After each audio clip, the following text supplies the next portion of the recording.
नमस्कार मंडळी, स्वागत आहे तुमचं आपल्या चॅनलमध्ये. तुम्ही पाहताय बाई तुझा आशीर्वाद या मालिकेचा 29 जुलैचा रिव्ह्यू. सर्वप्रथम सर्वांना गुरुपौर्णिमेच्या खूप खूप शुभेच्छा. चला मग आजच्या भागाला सुरुवात करूया.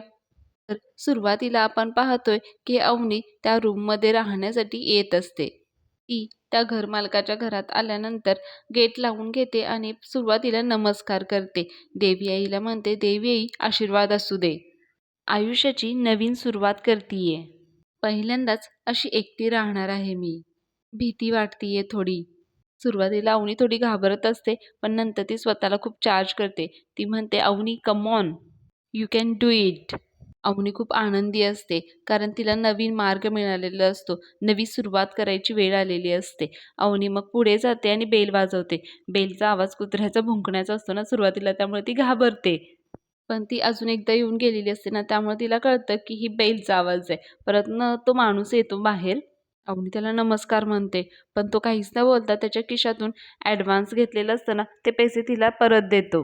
म्हणतो, हे घ्या पैसे तुमचे, तुमचा ॲडव्हान्स मी परत केला. अवनी म्हणते, कसले? तो माणूस म्हणतो, आता आपला व्यवहार संपला. अवनी म्हणते, अहो का, असं का? माणूस म्हणतो, नाही मला रूम द्यायची नाहीये तुम्हाला. अवनीला काही कळत नाहीये, असं का अचानक झालं. अवनी म्हणते, अहो काका असं का करताय तुम्ही, असं कसं करू शकता तुम्ही, अहो मी बॅग घेऊन आलीये. एकदा व्यवहार झाल्यावर असं कसं पलटू शकता तुम्ही. तो माणूस म्हणतो, हे बघा मॅडम, मला तुम्हाला रूम द्यायची नाहीये, बस यावर मी काही बोलू शकत नाही, असं म्हणून तो आतमध्ये जात असतो. अवनी म्हणते, अहो थांबा थांबा, काका ऐका ऐका ना माझं, तुम्हाला एक्स्ट्रा पैसे हवेत का? मी तुम्हाला 10,000 रुपये भाडे देते. तो माणूस म्हणतो, नको मला तुमचा 1 रुपया सुद्धा नको. अवनी म्हणते, अहो असं का करताय तुम्ही, अहो मी घर सोडून आले, माझ्याकडे दुसरीकडे राहण्यासाठी जागा नाहीये, मी हवं तर तुम्हाला एक्स्ट्रा पैसे देते. पण तो माणूस काहीच न ऐकता आतमध्ये जातो. अवनी त्याला खूप विनवण्या करत असते, अहो प्लीज ना, मी तुम्हाला आत्ता 2,000 रुपये देते, मला प्लीज प्लीज 1 महिना राहू द्यात. तो माणूस म्हणतो, तुम्ही ₹1,00,000 जरी दिलेत ना, तरी मी तुम्हाला रूम देऊ शकत नाही आणि सांगतो, परत इकडे येऊ नका, असं म्हणून तो तिच्या तोंडावर पटकन दरवाजा लावून घेतो. अवनीला काही कळतच नाही हे असं कसं झालं आणि का झालं असेल. तिला खूप वाईट वाटायला लागतं. ती खूप निराश होते. तिकडे राजा अवनीची वाट बघत असतो, अजून कशी आली नाही ही. अवनी मग तिथून नाईलाजाने बाहेर पडते. पुढचा सीन पाण्याच्या गॅरेजवरचा घेतलेला आहे. इकडे संभ्यानं आणि पाण्यानं पायलकडून फोन मिळवण्यासाठी एक प्लॅन केलेला असतो. पाण्यानं डायरेक्ट धन्याला गॅरेजवर बोलवलेलं असतं. धन्या येतो आणि म्हणतो, अरे काय रे पाण्या, अरे इथं का बोलवलं परीक्षेवरून मला. पाण्या विचारतो, अरे कसा गेला पेपर, भारी गेला ना. धन्या म्हणतो, तू काय मला पेपर कसा गेला हे विचारायला बोलवलंस का इकडं. धन्या म्हणतो, म्हणजे काय भाऊ आहे तू माझा, तसं ते काम वेगळंच होतं, तुला पैसे द्यायचे होते ना ते 40 रुपये. ते खुश होतो आणि म्हणतो, अरे तू खरं देणार आहे मला पैसे. आणि म्हणतो, अरे आपला शब्द म्हणजे शब्द आहे, अरे भाऊ आहे तो माझा, असं म्हणून तो काढून खिशातून पैसे देत असतो. ते 100 रुपये असतं. मग ते परत तो पैसे घेतो आणि म्हणतो, अरे हे 100 आहेत रे, सुट्टे नाही आहेत, तुला तर 40 द्यायचे आहेत ना. त्याला म्हणतो, काय नाही हरकत नाही, तू मला ऑनलाईन पाठव. पाणी म्हणतो, अरे वा, तुझं डोकं लय भारी चालतं रे, कॉलेजात जाऊन तू शिकतोय हां. आणि मग तो संब्याला म्हणतो, संब्या तो माझा फोन दे ना. पाण्याचं आणि संप्याचं अगोदरच ठरलेलं असतं की धन्याकडून मुलगीचा आवाज काढून पायलला रडवायचा आणि तिच्याकडून फोन घ्यायचा. म्हणूनच संभ्या नाटक करत असतो आणि पाण्या देखील नाटक करत असतो. पाण्या संभ्या पुढे म्हणतो, फोन नाहीये. पाण्या म्हणतो, फोन नाहीये म्हणजे. संभ्या म्हणतो, अहो फोन नाहीये आपल्याकडे. पाण्या मग चिडचिड करायला लागतो, या पायलीचं ना मी काय करू, एकदा ना फोन घेऊन गेली आणि ती परत येतच नाहीये इकडं. इथं ना एवढे घोळ होऊन राहिलेत ना, की मला काही कामच करता येत नाहीयेत. कसं करणार आहे मी काम? सारखा फोन नाही माझा आणि काहीच नाहीये. तो असा चिडचिड करत असतो. मग संभ्या देखील त्याला साथ द्यायला येतो. तो म्हणतो, हो ना, कस्टमरच्या इथं फोनवर फोन येऊन राहिलेत. धंदा बसून राहिला म्हणून मालक ह्यांना फोन शिव्या देत असणार आहे. ते ऐकायला देखील ह्यांच्याकडे फोन नाहीये. परत ओरडायला लागतं, अरे संभ्या ते महत्वाचं नाहीये इथं.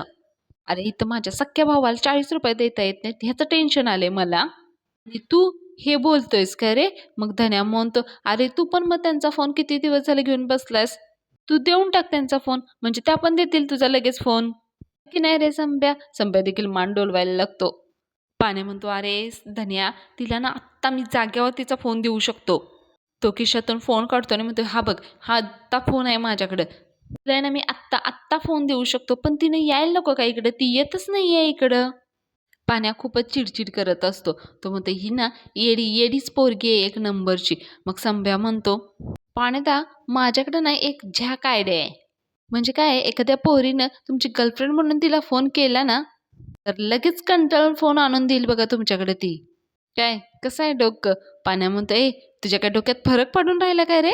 काय रे संभ्या, हां? दुसऱ्या पोरगीनं फोन करायचा म्हणे पायलला आणि मग पायल फोन आणून देणं. हे शक्य आहे का? हे शक्य आहे का धन्या सांग बरं?" धन्या म्हणतो, "अरे पण त्यांचं प्रेम आहे ना तुझ्यावरती. अरे फोन फेकून मारतील तुला." आणि म्हणतो, पहिली तशी जळकी आहेच. फेकून देईल फोन, पण कसं शक्य आहे? आपल्याकडे पोरगी नको का?" मग धन्या म्हणतो, "हां, आपल्याकडे पोरगी-बिरगी कुठे आहे ना?"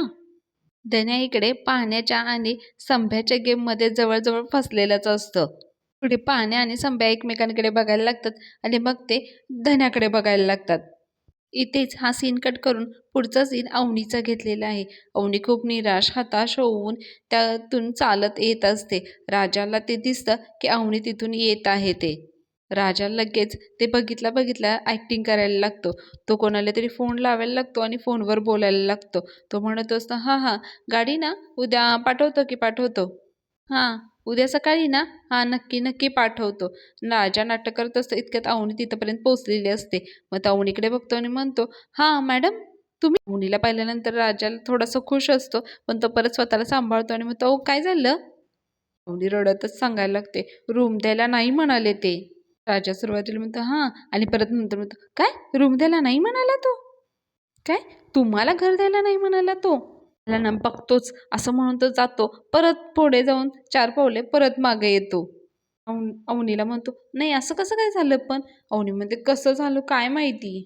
राजा म्हणतो, "काय माहिती काय? मला माहिती आहे ना." अवनी त्याच्याकडे बघायला लागते. मग तो म्हणतो, "नाही म्हणजे मला माहिती आहे. एवढा ॲडव्हान्स दिलाय. ॲडव्हान्स परत दिला ना त्यानं तुम्हाला?" अवनी रडतच सांगायला लागते, "हां, नाही दिलाय ॲडव्हान्स परत." मग राजा पुढे परत ॲक्टिंग करायला लागतो आणि म्हणतो, "हां, बरं आहे. हां, नाही द्यायलाच पाहिजे होता म्हणजे? परत दिला म्हणजे द्यायलाच पाहिजे होता आणि ॲडव्हान्स दिला परत म्हणून काय झालं? एवढा व्यवहार ठरवलाय, असं कसं कॅन्सल करू शकतो तो? शब्दाची किंमतच नाही माणसाच्या. नाही, नाही हां मॅडम, माणूसच नालायक आहे हां मॅडम तो. एकदम टोटल रॉंग आहे. तो अजून काही बोलला का तुम्हाला?" अवनी मानेनेच नाही म्हणायला लागते. राजा परत म्हणतो, "मॅडम सगळं सांगा मला, काही लपवू नका." अवनी रडतच म्हणते, "नाही असं काही बोलला नाही तो. फक्त म्हणाला की नाही देऊ शकत आणि दार लावून घेतलं." राजा म्हणतो, "दार लावून घेतलं?" राजा म्हणतो, "हे तर म्हणजे मॅडम प्रोफेशनल नाहीच आहे बघा हां तो." अहो त्या माणसाचं डोकंच फिरलंय. तुम्ही नका लक्ष देऊ. चला. अवनी म्हणते, "अरे पण कुठं जायचंय?" "अरे स्वतःचं घरच नाही उरलंय मला. मला तर ना वाटतंय त्याला ना कुणीतरी सांगितलंय." राजा म्हणाला, "कुणीतरी म्हणजे काय?" अवनी म्हणते, "कुणीतरी धमकावलं असेल का त्याला?" राजा थोडा गडबडतो, पण तो सावरायला लागतो. तो म्हणतो, "धमकी धमकी असं कोण देणार? नाही, धमकी नाही कोणी देऊ शकत हो." अवनी म्हणते, "दादा तर दिला नसेल ना धमकी?" पण पण त्याला तर माहितीच नाहीये ना मी इथं आलीये. कोण कोण देणार आहे धमकी?" राजा पुढे दाबूनच बोलायला लागतो. तो म्हणतो, "देऊ दे कोण पण धमकी. आपण आहे ना उलटी धमकी देऊ त्याला. घर देत नाही ना म्हणून आपण उलटी धमकी देऊ." अवनी म्हणत असते, "अरे नको रे राजा, अहो राजा कशाला उगीच." पण राजा काय ऐकत नाही. त्यामुळे ते जायला लागतात. मग अवनी देखील बसते त्याच्या गाडीवर. राजा म्हणतो, "नाही नाही तुमच्या डोक्यात आता डाऊट आलाय ना, तर डाऊट क्लिअर झालाच पाहिजे. चला आपण बघू कसं काय करायचं ते." अवनी म्हणते, "अरे पण राडे होतील ना." राजा म्हणतो, "बघू चला." पुढचा सीन मग परत गॅरेजवरचा घेतलेला आहे. संभ्या आणि पाण्या धन्याकडे बघायला लागल्यावर धन्या म्हणतो, "ए तुम्ही माझ्याकडे काय बघून राहिला असे? माझी कोणी मैत्रीण मैत्रीण नाही हं कॉलेजमध्ये."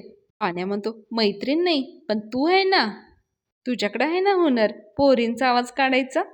तुझ्यातला हा हुनर कधी कामाला येणार?" धन्या पडदिशी बॅग घेऊन उठतो आणि म्हणतो, जायला निघतो. पाण्या त्याला थांबवतो आणि म्हणतो, "ए धन्या कुठे निघाला?" धन्या त्याच्याकडे बोट दाखवून म्हणायला लागतो, "ए हा माझ्या कलेचा अपमान आहे हा." मग पाण्याने संभ्या त्याला आमिष दाखवायला लागतात. Fried rice. संभ्या म्हणतो, "मंचुरियन राईस." धन्या लगेच तयार होतो. तो म्हणतो, "पण हाफ नाही हां, फुल." पाण्या म्हणतो, "डन." संभ्या पुढे म्हणतो, "मग आणि माझे ₹40 पण."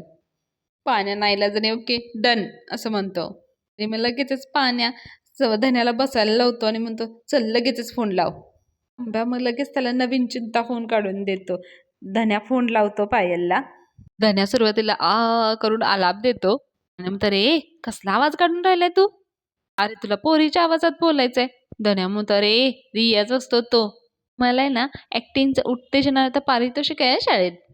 उगीच डाऊट घ्यायचं नाही. पाण्या म्हणतो, "बरं बरं, चल चल लाव फोन लाव." ते मग धन्या फोन लावतो. पायल तिकडे फोन बसलेली असते. तिचा फोन वाजायला लागतो. म्हणजे तो पाण्याचा फोन वाजतो. मग ती उचलते. धन्या इकडे मुलीच्या आवाजात बोलायला लागतो. खूप छान ॲक्टिंग करतोय हं धन्या मंडळी. धन्या म्हणायला लागतो, "हॅलो पानुरी, आमच्या इकडे बारिश होऊन राहिलीये. मला तुझी खूप याद येऊन राहिली. तुमच्याकडे होऊन राहिले का बारिश?" पायलचा इकडे चेहरा बघण्यासारखा होतो. धन्या तिकडून म्हणायला लागतो, "तू पण ये ना इकडे, आपण इकडे मज्जा करू." पायलला खूप राग यायला लागतो आणि हेच हवं असतं पाण्याला आणि संभ्याला.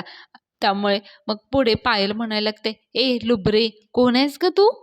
धन्या खूप ओरडून म्हणायला लागतो मुलगीच्या आवाजात हं मंडळी, "ए, ए कोण आहे ग तू? पानुरीला दे माझा फोन." मग पायल तिकडून म्हणायला लागते, "नाही, नाही देणार आहे फोन. जा उडत." धन्या तिकडून म्हणायला लागतो, "ए कोण आहे तू? एका बाईला दुसऱ्या बाईचं दुःख कळायला पाहिजे. तू असं दुःख समजून घेऊ शकत नाहीस माझं. तुला मी बघतेच." पायल खूप वाईट वाटायला लागतं. ती तिकडून रडायला लागते. धन्या इकडून म्हणायला लागतो, "प्लीज, प्लीज दे ना माझ्या पानवडीकडे फोन. माझं खूप खूप प्रेम आहे माझ्याकडं त्याच्यावर. प्लीज दे ना फोन." पायल खूपच रडायला लागते मोठमोठ्यांनी आणि ती फोन कट करून टाकते.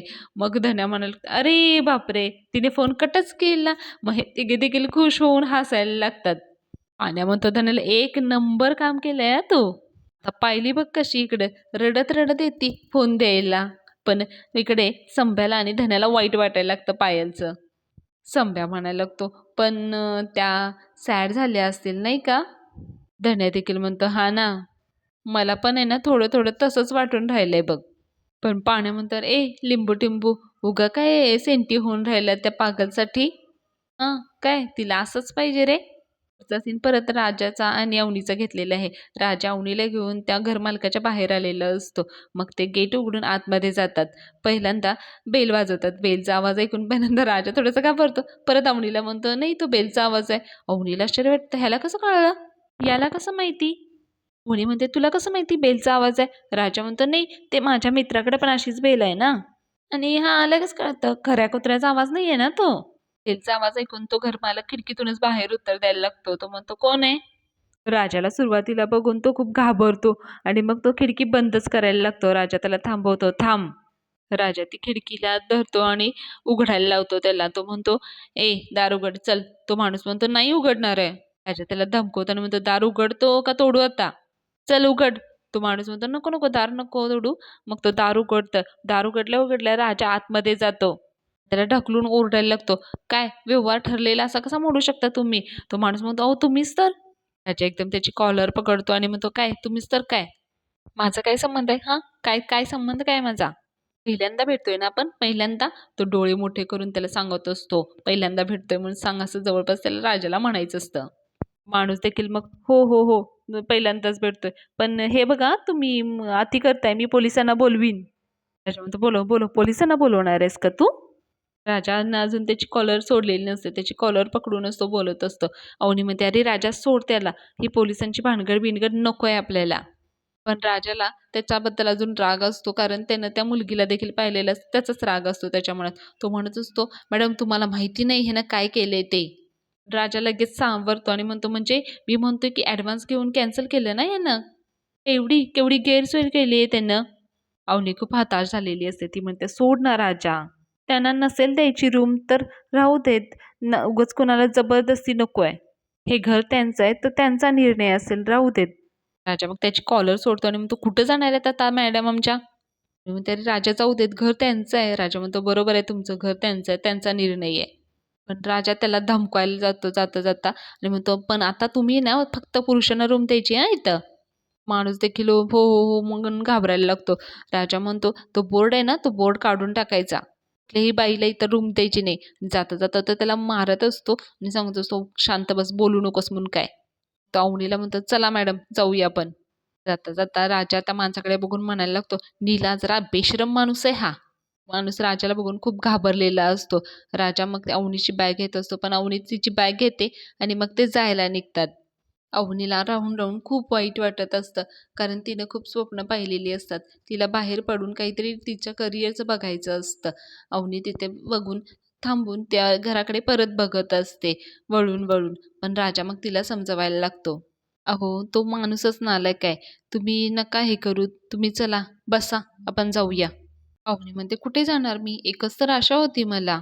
राजा म्हणतो, "मॅडम, तुम्ही होप सोडू नका. होप लय तोफ चीज आहे, माहिती आहे ना तुम्हाला? कशाला काळजी करताय तुम्ही? तुमचं घर आहे ना." कोणी म्हणते, "माझं घर?"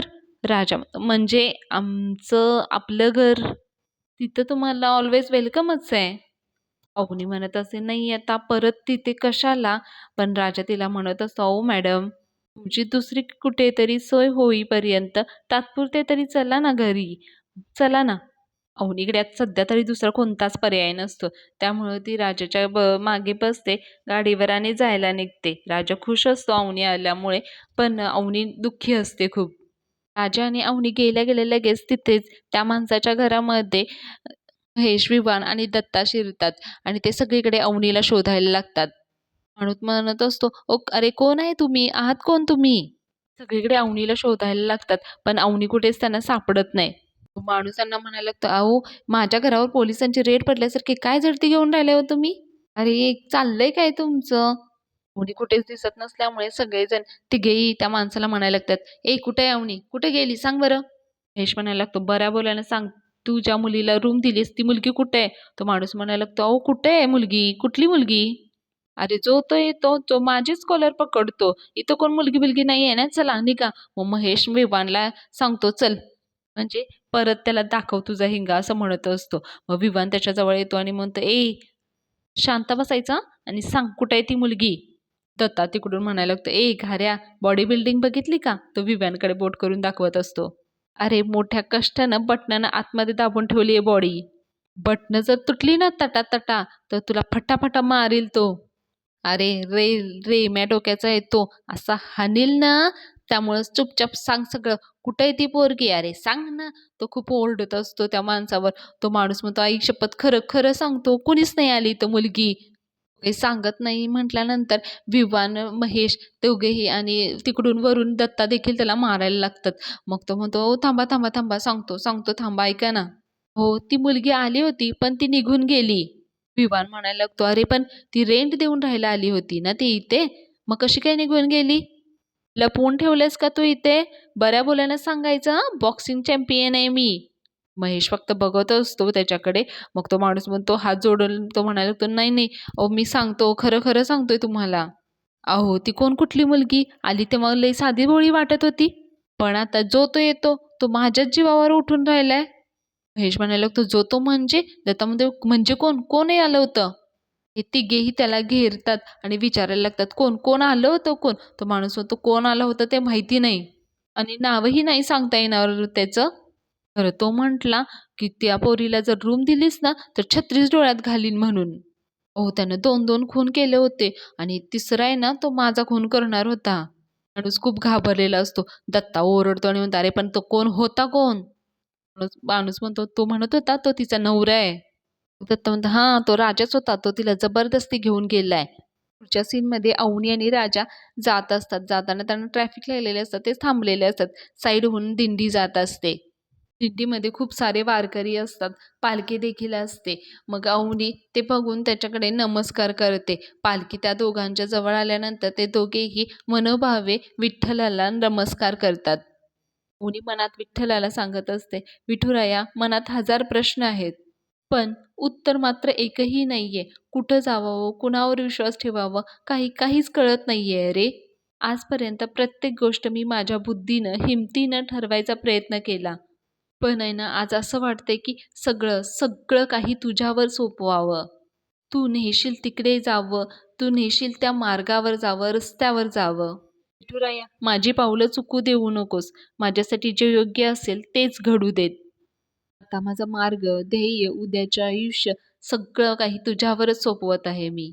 राम कृष्ण हरी असं म्हणून तो विठ्ठलाला मनोभावे नमस्कार करते. दिंडी पालखी पुढे निघून जाते. पालखीच्या मागे मागे खूप वारकरी चालत असतात. अवनीला काही काय वाटतं काय माहिती, पण ती लगेच तेथून राजाच्या गाडीवरून उतरते आणि त्या दिंडीतून चालत जायला लागते. अवनी दिंडीतून जाणार असते याबद्दल राजाला एकही शब्दाने काही सांगत नाही. ती राजाला न सांगताच त्या दिंडीबरोबर चालत जायला लागते. राजाला काही कळत नाही अवनी कधी उतरली ते. पुढे जाऊन राजा गाडी थांबवून बघतो तर अवनी मागे नसतेच. अवनी नाही हे बघितल्यानंतर त्याला थोडंसं कसतरी व्हायला लागतं. तो गाडीवरून उतरतो, इकडे-तिकडे अवनीला शोधायला लागतो, पण अवनी कुठेच त्याला भेटत नाही, दिसत नाही. मग तो पटकन त्याचा फोन काढतो आणि अवनीला फोन लावायला लागतो. अवनी फोन सुरुवातीला उचलायचं की नाही उचलायचं ह्याच्यामध्ये असते, पण ती नंतर फोन उचलतेच. अवनीने फोन उचलल्या-उचलल्या राजा म्हणतो, "ओ मॅडम कुठे आहे तुम्ही?" अवनी म्हणते, "अरे राजा मी मी वारीला निघाले." राजा इकडे-तिकडे बघायला लागतो. राजा म्हणतो, "वारीला? अहो, कुठल्या दिंडीत आहे तुम्ही? सांगा ना मला, मी येतो ना." अवनी म्हणते, "नाही राजा, मी आता ठरवलंय. विठुरायाच्या मार्गाने नाही, त्याच मार्गाने जायचं." राजा म्हणत असतो, "ओ मॅडम सांगा ना मला, मी येतो ना तुमच्याबरोबर. प्लीज सांगा." पण अवनी त्याला म्हणते, "राजा, तुला तुझ्या भावांची शपथ आहे. तू येऊ नकोस माझ्या मागून." राजा अवनीला खूप विनवण्या करत असतो, पण अवनी काही ऐकून घेत नाही. ती फोन कट करूनच ठेवते. आणि दिंडीबरोबर चालायला लागते. इकडे राजा खूप हताश होऊन जातो. अवनीच्या आणि राजाच्या या परिस्थितीवर विठ्ठलाचं एक खूप छान गाणं इथे प्ले केलेलं आहे मंडळी. तुळशी माळ ही श्वासाची तुटे दाव विठ्ठला, जीव झाला कासा विस रूप दाव विठ्ठला. खूप छान गाणं आहे मंडळी. आणि अवनी आणि राजाच्या मनात देखील यावेळी हेच चालू असतं. विठ्ठला विठ्ठला मार्ग दाखव. मुनी विठ्ठलाच्या मार्गाने दिंडीतून जात असते, पण राजा इथे खूप हताश झालेला असतो. त्याला काय करावं कळत नसतं. तो खूप हताश होऊन खाली बसलेला असतो तिथेच. खूप छान मंडळी आजचा एपिसोड आहे. खूप छान वाटतं हे पाहताना. राजाच्या आणि अवनीच्या या परिस्थितीवर आजचा एपिसोड इथेच संपवलेला आहे. तर पुढील भागामध्ये आपण पाहणार आहोत भांगड परिवाराने इथे वारकऱ्यांसाठी अन्न-पाण्याची सोय केलेली दाखवलेली आहे. धन्या म्हणत असतो, "अरे राजा वहिनी कुठे आहेत? फोन लाव ना त्यांना." राजाकडे त्या प्रश्नाचं उत्तर नसतं आणि अवनी इकडे दिंडीतून पुढे-पुढे जात असते. अशा मग या राजाला म्हणत असतो, "राजा तू खरं-खरं सांग बरं सगळ्यांना." राजा सांगणार की नाही हे आता पुढील भागामध्ये आपल्याला पाहायला मिळणार आहे मंडळी. आजचा एपिसोड खरंच खूप छान होता आणि जर आपले रिव्ह्यू देखील तुम्हाला आवडत असेल तर प्लीज आपल्या चॅनलला लाईक करा, शेअर करा, सबस्क्राईब करा. चला तर मग उद्या भेटूया. बाय.